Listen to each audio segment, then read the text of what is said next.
The book Freakonomics by authors Stephen Levitt and Stephen Dubner takes readers on a unique journey blending economics and sociology.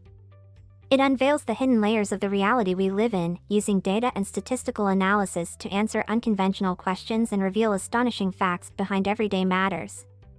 Through engaging storytelling, the book covers diverse topics such as cheating in exams, secrets of sumo wrestling, and the impact of names on children's futures, offering an insightful and unconventional perspective on the world.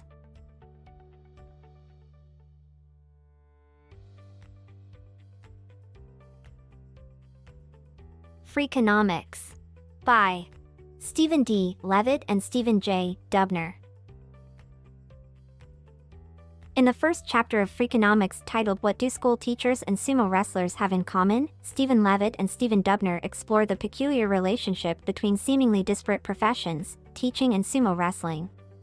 The chapter revolves around the idea of incentives and how individuals' behavior can be shaped in different societies. It begins by analyzing the case of teachers cheating on tests in Chicago, where some teachers changed students' answers to improve test results and receive financial incentives. The authors use data to show how the incentive system led teachers to behave unethically. They then transition to the world of sumo wrestling in Japan, revealing a kind of cheating related to match fixing. They illustrate how sumo wrestlers, considered symbols of honor and integrity, might get involved in manipulating match outcomes to maintain their status.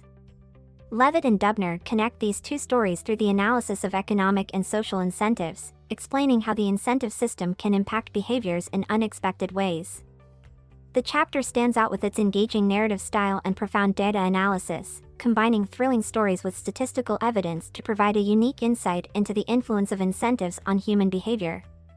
Bit to remember, human behavior can be complex and unpredictable, and economic analysis can provide valuable tools to understand this behavior.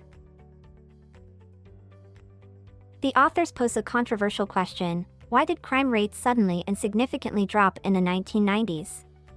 They deconstruct common suggested reasons, such as improved policing, a booming economy, and new drug enforcement laws, finding that these factors failed to fully explain the substantial crime decline.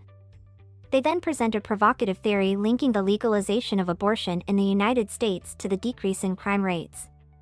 Their analysis is based on the idea that the 1973 Roe v. Wade decision, which legalized abortion, led to a reduction in the number of children born in circumstances that might make them more prone to criminal behavior as adults. The authors use data to support this hypothesis, pointing out that countries that accepted abortion more quickly experienced a decline in crime rates before others. They emphasize that this is not a moral defense of abortion but an economic analysis of the unexpected consequences of public policy. The authors also focus on the broader idea of costs and benefits in public policy, highlighting that political decisions often have complex and unintended consequences. They stress the importance of looking at data and evidence rather than relying solely on intuition or ideology. Bit to remember, using economics to explain social phenomena in new and innovative ways. In the fifth chapter of Freakonomics titled What Makes the Perfect Parent?, the authors address the topic of parenting in an analytical and unique way. They begin by challenging common beliefs about the impact parents can have on their children's future success. Levitt and Dubner use data and statistics to investigate whether traditional parenting methods, such as reading bedtime stories or regular attendance at school activities, truly have a significant impact on a child's development. They come to a surprising conclusion: many things that parents consider essential for successful parenting do not have a substantial long-term effect on children. Through data analysis, the authors find that factors often overlooked, such as the economic and social situation of the family and the educational level of the parents, may have much greater effects on the future success of children. They emphasize that the child's environment and inherited genetics play a crucial role in determining their life path. This chapter highlights Freakonomics as a thought-provoking work that encourages readers to view the world around them differently, especially concerning complex and personal topics like parenting. Bit to remember, many common pieces of advice about parenting may be based on convention or myth rather than scientific evidence. In the last chapter of Freakonomics titled Perfect Parenting, Part 2, Stephen Levitt and Stephen Dubner continue their exploration of factors influencing children's success. This chapter revolves around the impact of children's names, asking, can the name we give our child influence their life path?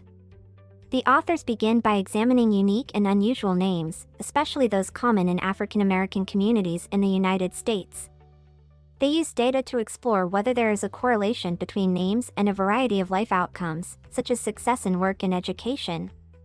Through intensive data analysis, Levitt and Dubner revealed that the names themselves do not directly determine the children's future.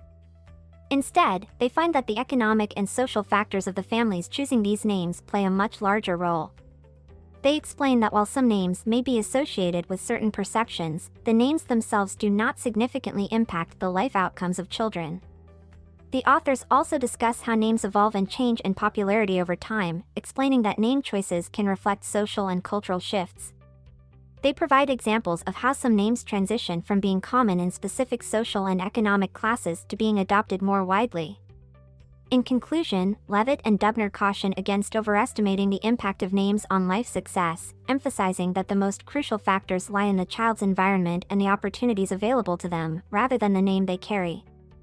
Bid to remember, the world is complex, and causal relationships are often unclear and surprising.